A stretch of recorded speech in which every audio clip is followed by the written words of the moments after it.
दोस्तों, इस चैनल में आपका स्वागत है। यह एक सौतेली माँ की कहानी है। एक नगर में एक मनुष्य रहता था। कुछ समय के बाद उसकी पत्नी मर गई। उसकी लड़की का नाम राधा था। एक दिन उसने दूसरा विवाह कर लिया। उसकी सौतेली माँ बालिका से स्नेह नहीं करती थी। पूरे दिन काम करके भूखी बालिका सो जाती थी। सौतेली माँ की एक कन्या थी जिसका नाम लैला था। कुछ दिनों के बाद उसके पिता की मृत्यु हो गई। अब तो राधा नामक कन्या की दुर्दशा होने लगी। क्योंकि पिता का एक विशाल भवन था, किंतु बालिका एक छोटे से कमरे में रहती। अन्य कक्षों में वह प्रवेश भी नहीं कर सकती थी। घर का सारा काम भी वही करती थी। सारा काम करने से वह कमज़ोर हो गई थी, परंतु किसी को कुछ भी नहीं कहती थी। एक दिन सौतेली माँ ने उसे लकड़ी लेने वन को भेजा। उसने विचार किया, अच्छा होता यदि इसे कोई भेड़िया खा जाता, लेकिन मारने वाले से बचाने वाला बलवान होता है। सौतेली माँ के दुख का एक कारण यह भी था कि राधा नामक कन्या सुंदर होती जा रही थी। एक दिन सौतेली माँ ने दोनों कन्याओं को कहा, गांव के तालाब से मछलियां पकड़ कर लाओ। जो अधिक मछलियां नहीं लाएंगी उसे रात में भोजन नहीं मिलेगा। राधा नामक बालिका ने विचार किया, यह नियम सिर्फ मेरे लिए लागू होगा। उसने प्रातःकाल से शाम तक अपनी टोकरी मछलियों से भर ली। भरी हुई टोकरी देखकर लैला नामक बालिका ने कहा, हे बहन, मुख पर धूल लगी है, इस सरोवर में स्नान क्यों नहीं कर लेती। जब राधा स्नान करने गई तब लैला उसकी मछलियों से भरी टोकरी लेकर घर की ओर चल पड़ी। राधा विलाप करने लगी। कुछ समय बाद सरोवर से एक जलपरी निकली। उसने विलाप का कारण पूछा।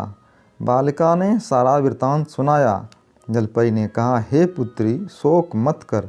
तेरी टोकरी में मैंने तुम्हारी मछली डाल दी है। तू उसे अपने घर के पास वाले कुएं में डाल दे। वह तुम्हारी माँ की इच्छा पूर्ण करेगी। उसने वैसा ही किया।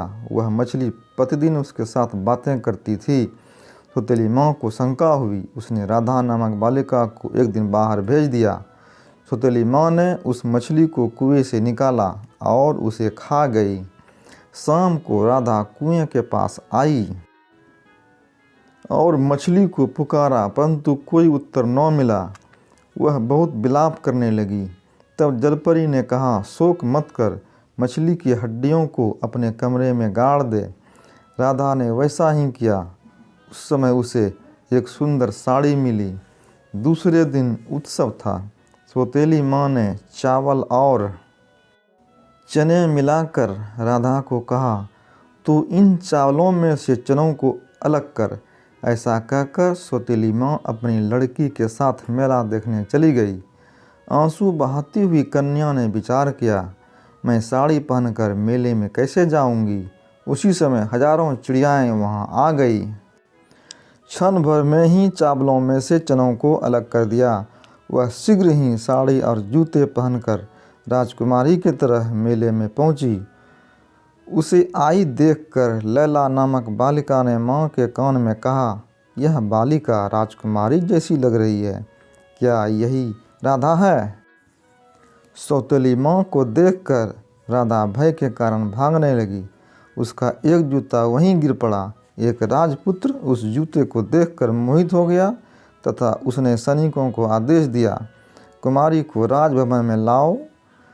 सैनिक ढूंढकर उसे वहां ले आए। सुंदरी बालिका को देखकर राजपुत्र ने उसे महारानी बना दिया। यह देखकर सौतेली माँ बहुत दुखी हुई।